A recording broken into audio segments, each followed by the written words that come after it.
TT섬 프로젝트는 정확히 얘기하면은 트윈 세대를 위한 도서관 프로젝트예요.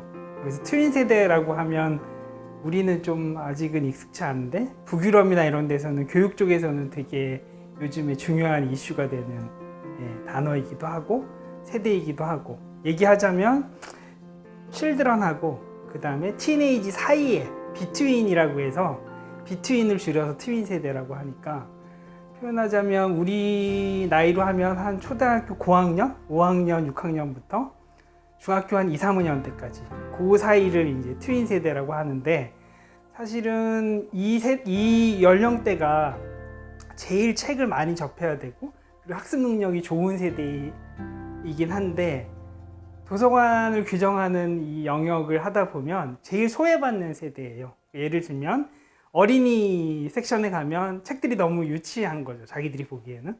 그렇다고 청소년에 가면 이게 너무 어려운 거고, 이제 요 트윈 세대를 위한 도서관을 짓는 프로젝트가 사실은 TT섬 프로젝트, 그 도서관 프로젝트라고 생각을 하시면 되고, 이게 이제 성남에 있거든요. 좀 특수성을 얘기하면 성남의 구도심에 이제 이 도서관이 자리 잡고 있어요. 근데 성남 구도심은 우리가 일반적으로 말하는 것처럼 이런 소득 수준이나 생활 수준이 조금 더 이렇게 높지가 않고 약간 서민들, 그런 분들이 많아서 거기 있는 트윈 세대 혹은 청소년 세대들이 우리가 서울에서 일반적으로 평범하게 누리는 문화적인 혜택을 그렇게 많이 받지는 못했어요. 그래서 이들이 생각할 수 있는 공간의 상상력과 경험치는 너무 편중되어 있고, 그 다음에 거의 경험치가 낮기 때문에 저희가 이 친구들한테 어떤 공간을 원하느냐, 이 공간이 어떻게 됐으면 좋겠냐, 이 도서관에서 필요한 게 뭐냐, 이거를 대놓고 물어보면 이 친구들이 대답이 되게 한정적으로 나와요. 처음에 그렇게 물어봤을 때 되게 놀랐던 게 뭐냐면, 여름에 시원했으면 좋겠어요. 겨울에 따뜻했으면 좋겠어요.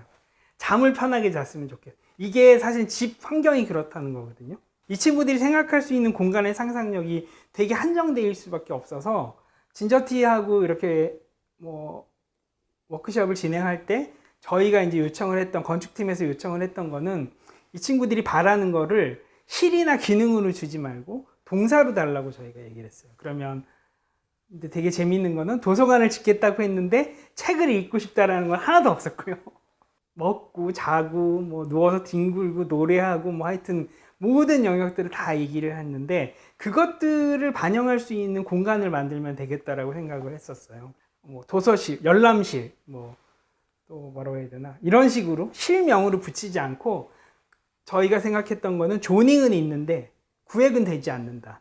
그래서 실명으로 구획되는 게 아니라 여기서 본인들이 쓰임새를 찾아서 사용할 수 있게 공간을 구성하려고 노력을 했던 것 같아요. 전부 4개 층이 있는데 10층에 엘리베이터 문이 딱 열고 나가면 거기에 큰 테이블이 있어요.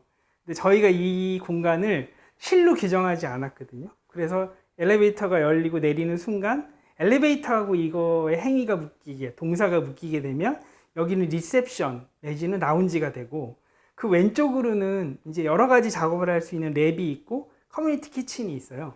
그래서 커뮤니티 키친과 이 테이블이 묶이게 되면 이거는 키친에 딸린 약간의 다이닝 룸처럼 읽히게 되고, 더 나가서 여러 가지 작업을 하는 랩과 연결되면 이건 작업대로 읽히는 거죠. 책이 있는 도서관, 실제로 우리가 말하는 도서관하고 이 다이닝 테이블이 연결되면 여기는 그냥 열람실로 바뀌는 거거든요.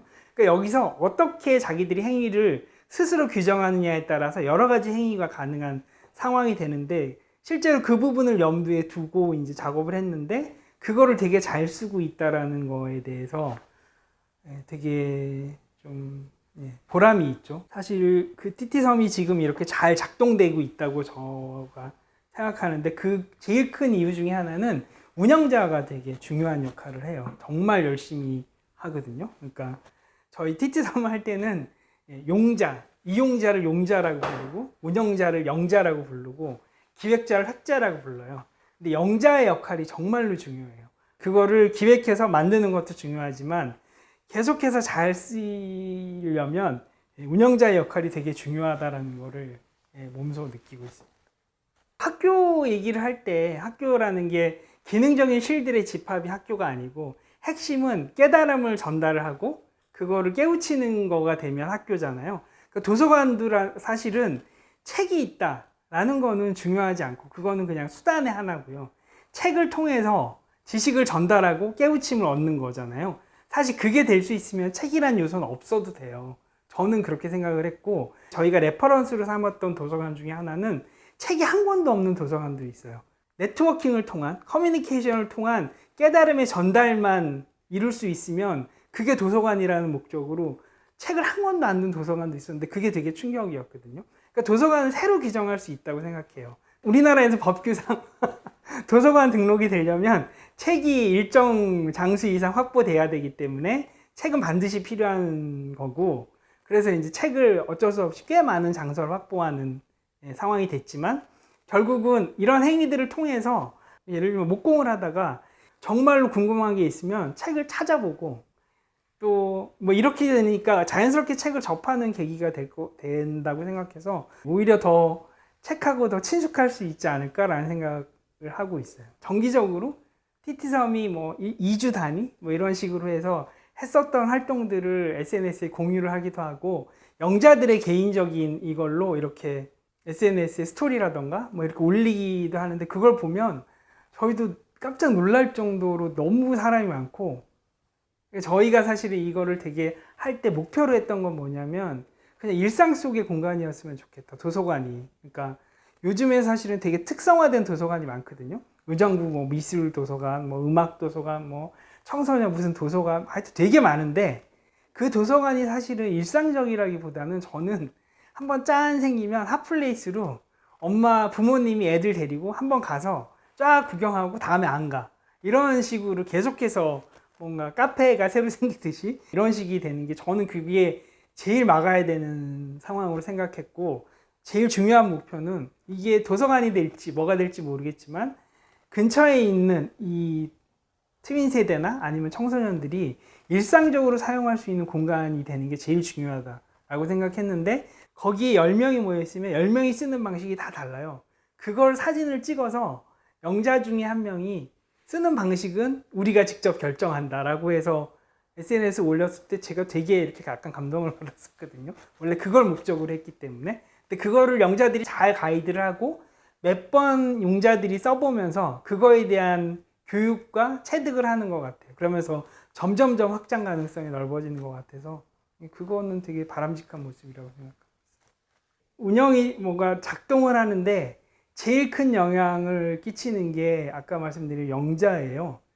저희가 아무리 이런 초기에 워크숍을 하고 그런 상황들을, 공간들을 새로 기능이라던가 이런 것들을 새로 해체하고 정의를 하고, 그리고 비교적 규정되지 않은 공간들을 만들려고 하더라도 이걸 쓰는 사람이 규정해서 쓰기 시작하면 저희의 의도는 다 어긋나는 거거든요. 프루트 이고 단지 있잖아요. 그 미노루 야마자키가 설계를 했는데 그게 뭐 너무 슬럼화가 돼서 주택단지가 그걸 폭파한 게 찰스잉크스는 모더니즘의 종말이라고 해서 이렇게 상징적인 사진으로 표현을 하잖아요. 근데 그게 왜 슬럼화가 되고 실패했느냐에 대한 원인 분석은 되게 시대에 따라서 이렇게 다르게 오거든요. 초기에 그게 이렇게 슬럼화가 됐던 제일 큰 이유 중에 하나는 너무 획일적인 공간과 똑같은 구조로 돼 있다, 그러니 이건 건축가가 잘못한 거다 라고 이렇게 몰아가다가 나중에 그것들에 대한 다큐멘터리라든가 여러 리서치를 통해서 연구 결과를 통해서 발견한 거는 원래 계획안대로 디트로이트시가 돈이 없어가지고 못 지은 거예요. 그래서 막 그 공무원들이 금액도 줄이고 막 계획도 막 자르고 해가지고 되게 획일화되고 싸구려 주택단지를 짓고, 그것들이 이제 슬럼화가 돼서 결국은 건축가의 잘못이 아니라 이제 공무원, 이걸 기획하고 운영하는 그 사람들이 잘못된 거다라고 했는데, 가장 최근의 결과는 뭐냐면 슬럼화가 일시에 된 게 아니라 어디는 폭파되기 직전까지도 아주 잘 운영이 되는 공간이 있었고 슬럼화가 되는 공간이 있었다는 거예요. 그 차이가 뭐냐면 공간의 주인의식을 가지고 그걸 가꾸는 사람이 있고 운영하는 사람이 있으면 거기는 같은 단지에도 절대 슬럼화가 되지 않았다는 거예요. 근데 건축가나 혹은 공무원들이 공유 공간이라고 지어놓고 책임자나 운영자를 비워놓는 순간 거기부터 슬럼화가 됐다는 거예요. 그러면서 그게 확장이 되면서 이게 이제 폭파되는 단계까지 이르렀다는 건데, 핵심이 결국 그거인 거죠. 저는 운영자가 개입되지 않은 공간은 그냥 죽은 공간이라고 생각하는데요. 그게 운영자가 특별히 이렇게 그 일을 위해서 전문적으로 이렇게 역할이 주어진 사람뿐만 아니라 결국 주인의식이라는 말하고도 같을 수도 있다고 생각해요. 저는 건축가가 동네든 도시든 뭐 이런 모습을 다 바꾸는 거는 말도 안 된다고 생각해요. 건축가가 무슨 도시를 바꾸거나 삶을 바꾸거나 이거는 불가능하고요. 그냥 그거를 제안은 할 수 있을 거예요. 약간 레퍼런스 혹은 아까 말한 가이드 혹은 이런 대안 이런 것들을 제안할 수 있을 것 같고, 그거를 받아들이는 사람들이 만약에 거기에 영감을 얻거나 뭔가 모티브를 얻거나 이러면 그것들이 조금 더 확장을 하거나 영향력을 발휘하는 그런 정도가 건축가가 할 수 있는, 저의 개인적인 생각으로는 최선이라고 생각을 해서 저는 막 도시 모습을 확 바꾸고 이런 것보다는 제가 조금 관심이 있는 것들, 그래서 주거를 중심으로 제가 제 개인적인 필요에 의해서 이제 뭐 풍년 빌라도 하고 뭐 이런 작업들 했지만, 조금 더 연령대가 높은, 제가 이제 나이가 들어가니까 그 사람들을 위한 집도 조금 다른 방식으로 어떤 형식으로든지 필요할 것 같고, 아니면 조금 더 젊은 세대를 위한 그런 지배 형식이 뭔가 필요하지 않을까, 그런 생각들이 있어서 개인적인 꿈은 한 동네에 조금 연령대가 높으신 분들, 시니어,